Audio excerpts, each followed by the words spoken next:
ہمارے پیارے نبی حضور پاک صلی اللہ علیہ وسلم کا آخری خطبہ۔ اے لوگو سنو، مجھے نہیں لگتا کہ میں اگلے سال تمہارے درمیان موجود رہوں گا۔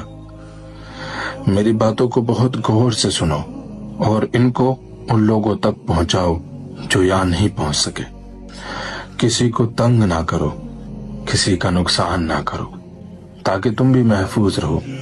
یاد رکھو تمہیں اللہ سے ملنا ہے، اور اللہ تعالیٰ تم سے تمہارے اعمال کے بارے میں سوال کرے گا۔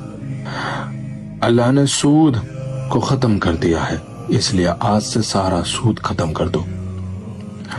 تم عورتوں پر حق رکھتے ہو اور وہ بھی تم پر حق رکھتی ہیں۔ جب وہ اپنے حقوق پورا کر رہی ہیں تو تم بھی ان کی ساری ذمہ داریاں پوری کرو۔ عورتوں کے بارے میں نرمی کا رویہ اختیار کرو، کیونکہ وہ تمہاری شریک حیات اور بے لوش خدمت گزار ہیں۔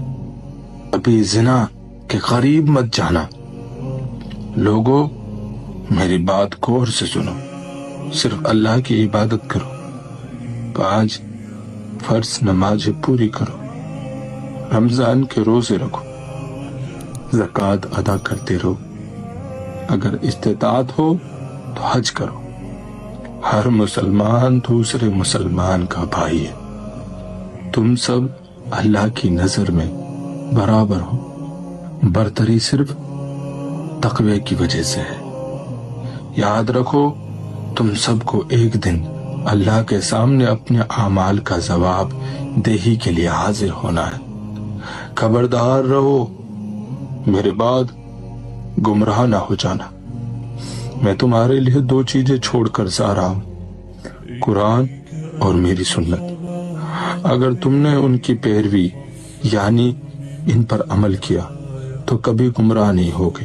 یاد رکھنا میرے بعد کوئی نبی نہیں آنے والا اور نہ ہی کوئی دین لایا جائے گا۔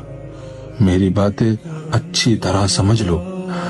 سنو تم لوگ جو موجود ہو، اس بات کو اگلے لوگوں تک پہنچانا اور وہ اس بات کو اگلے لوگوں تک پہنچائیں، اور یہ ممکن ہے کہ بعد والے میری بات کو پہلے والوں سے زیادہ بہتر سمجھ کر عمل کر سکے۔